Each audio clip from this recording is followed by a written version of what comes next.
So today we're going to take a look at NRG versus Loud on Pearl because I thought it showed a really interesting dynamic of the back and forth between these two great teams.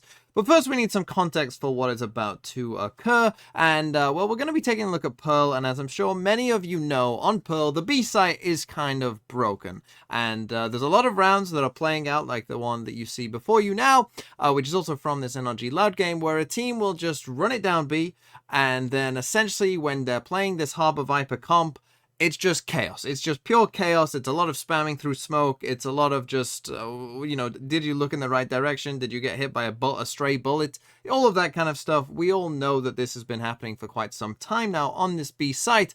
And that is the context that we really need for how NRG went about defending on this map. And so with that in mind, what I'm going to do is I'm just going to show you a quick screenshot of the map from round 3 to round 6. So this is as soon as NRG got guns in their hand, this is how they were choosing to defend this map. So in this round here, round number 3, we're 7 seconds into the round here, you can see we've got Crashies and Artists playing aggressive here towards B. The Harbor Wall is actually going to come out and force them back, and you can see we've got the Killjoy set up towards A and the Harbor and Viper in towards mid. The very next round, round number 4, you see a similar sort of thing. The Killjoy and Viper are over here towards A, and you again have got Crashies and Artists being very aggressive here towards this B site. Round number 5, guess what? The exact same thing, where we've got Crashies and Artists being very aggressive, with some helping support as well, and the Viper and Killjoy playing pretty passive over towards A. And then finally, round number 6, you can see, again, we've got the same thing. This is all within the first 10 seconds of these rounds, where, again, we've got a very aggressive B setup and a more passive A setup with our Killjoy and Viper. And now let's come to round 3, though, to just show you how aggressive they actually were being, because in this instance, NRG are actually going to get pushed back. So this was the first time they tried this, right? And you see we got this Harbor Wall down here, and the Skydog is going to come down this lane and then actually turn around here and come and push these guys back. So they get pushed back early on, do NRG here, right? From this B aggression. They wanted to be aggressive on B, but they get pushed back as we see there. But just take a look at what NRG are going to do next, because what they then decide to do is, okay, you've come and taken, you know, we can't be super aggressive like we want to be on B. So quickly, the Viper and Killjoy FNS rotates over to come and get aggressive here with Victor and come and take this A main control. Now, as this is going on, what we're going to see in just a second is eventually here, Crashies, after this flash comes out and kind of confirms that Loud are still around. Crashies is then going to start jump peeking in just a second when the Viper Wall goes down, and you'll see that then they want to go back for more aggression, right? Because they were just saying you're not going to come out. So you see that Crashies does a little jump peek there, he gets shot at, and so now they know what's going on, and so instantly the reaction is absolutely instantaneous from Som here to come back to the group, because they are going to flash behind their own Viper Wall and get aggressive, right? So I mean, if we take a look at the map at this point, you know, mid is completely free here for Loud if they want to take it. We've got aggression in A main, we're going to get aggression in B main in just a second, and this is how they were playing their defensive side. So you see that NRG, they're going to come and group up now, and we're just going to get a big fight at this point in the round. Late on in the round, they're going to stop them in their tracks from coming down towards B main. So flash goes through from kind of both sides, and they end up getting enough of these kills here where they go 2 for 1, and we're in a 4v3. And now let's watch how the rest of the round plays out. As now that there's 25 seconds left, wow, you have to commit now into the B site if you want to move into the B site. Som readjusting his position back behind the screens. Again, it is such low HP and there's more deniability. The wall coming out from the toxic screen, as now we have to commit very soon. There's the first contact coming in from the B link. The spike once again falls, courtesy of Artis, who looks for a second battle here. Finally, the plant gets activated, but now it has to be let go! But Loud, of course, are no suckers themselves, and so if we take a look at what they started to adapt to here in round number 6, you know, once they'd seen this come out a few times, again, we get this Harbor Wall, we get the Sky Flash coming out. Again, Artists and Crashies are going to get very aggressive here, but just take a look at the reaction here by Loud, because as Les obviously gives them this information, this is all coming, within the first 10 seconds of the round, you can see Sadak has sprinted down here to get a Killjoy turret, and he's taken this early space in A main, and these three are already kind of ready to do this little art push in here after the confirmation that Les has given them that, yep, they are being aggressive. So you see a Sky Flash goes in there, doesn't see anything, and they're kind of ready to do this A-split if they want. They even do start to put up the harbor wall, but the alarm bot is going to stop them just here, and Sadak is going to get a snake bite at his feet that we see just here as well. So then they have to pause. So knowing that obviously they've lost this control here, and Les is about to see Artis actually pushing all the way up. And so with that information that, okay, B is kind of a no-go, and they are on a save this round as well, they then decide that, okay, what we're going to do is we're going to send in some pressure towards B Link. We're going to send the dog down there, and we're going to get a cascade in here as well, which is going to make some worry that, you know, we could be coming back towards B Link. We could be pushing deep into mid here, potentially threatening the spawn, which just means that Crashies and Som can't just, you know, very fast rotate across towards A and you know, have a massive stack there for this site hit. They're going to make them, you know, just pause and wait. So there goes the dog, there goes the cascade. And now, though, they're just kind of ready to say, okay, well, let's just go back in.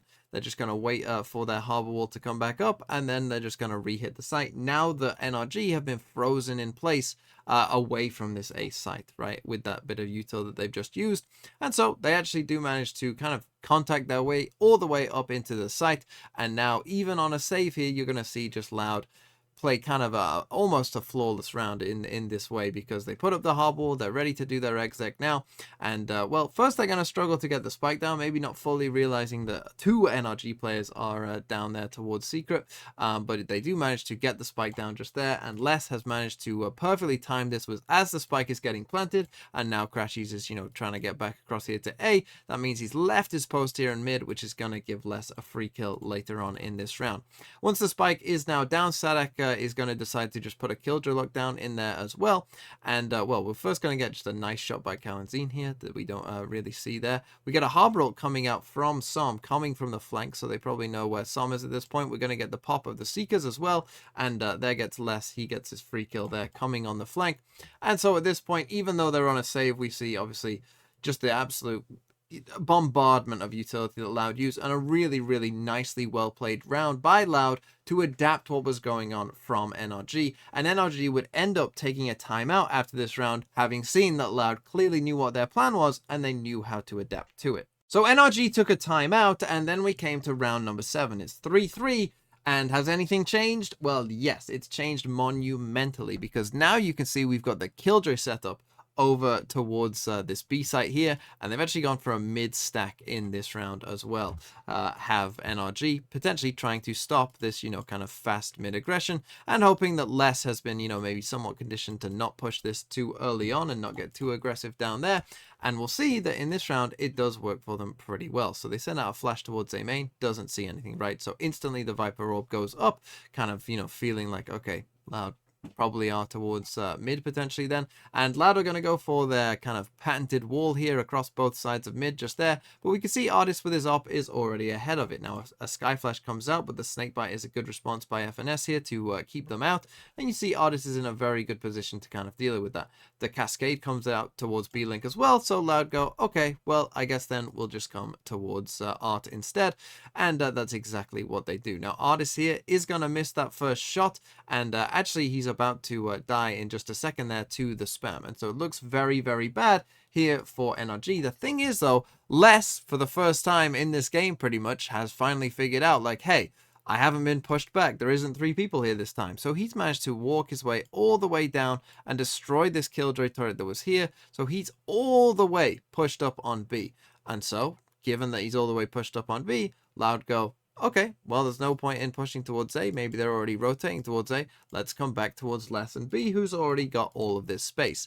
The problem that Loud are going to have is that Les dies to Victor here, who was staying on B this whole time. And so you can see that Loud were on their way back, right? They'd already kind of made this call to come back towards B, but now that Victor's there and now that they've lost this space, they then kind of end up in a weird situation where they end up just going, well, okay, I guess we'll come back towards A. And so you'll see that on the map where, hey, we're all coming towards B. Oh, Les died. Let's turn around. And they come back. But unfortunately for them, Crashies has pushed through this wall that they thought that they were safe behind as they turned around, and now that they're coming back, And so Crashies is actually able to get 2 kills because of that. And so as the Harbor ult comes in towards the site, we go back and forth on these trades.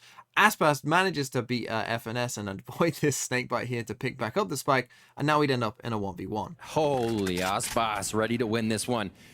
Almost activated, it seems, right now as he confidently moves. But to the door. But to Victor's eyesight. Too easy. The barrel sticks out from the Vandal.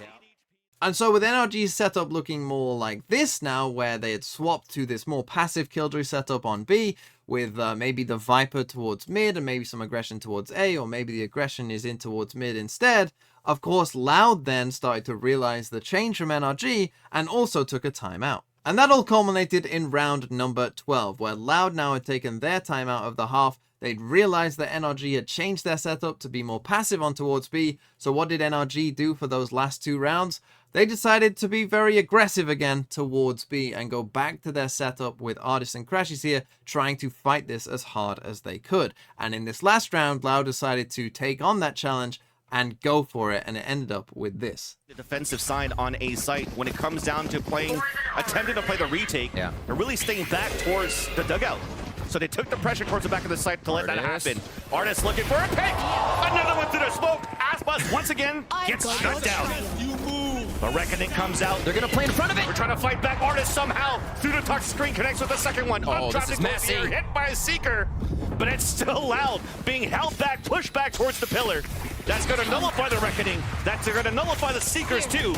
Look, Harbor Wall goes up. Gas goes down. They're delaying so well. And Victor's on the flank. And with no pressure coming out now from Loud into the B site, Victor is just holding the off angle, catches the first one. Back to the once, gets a triple kill.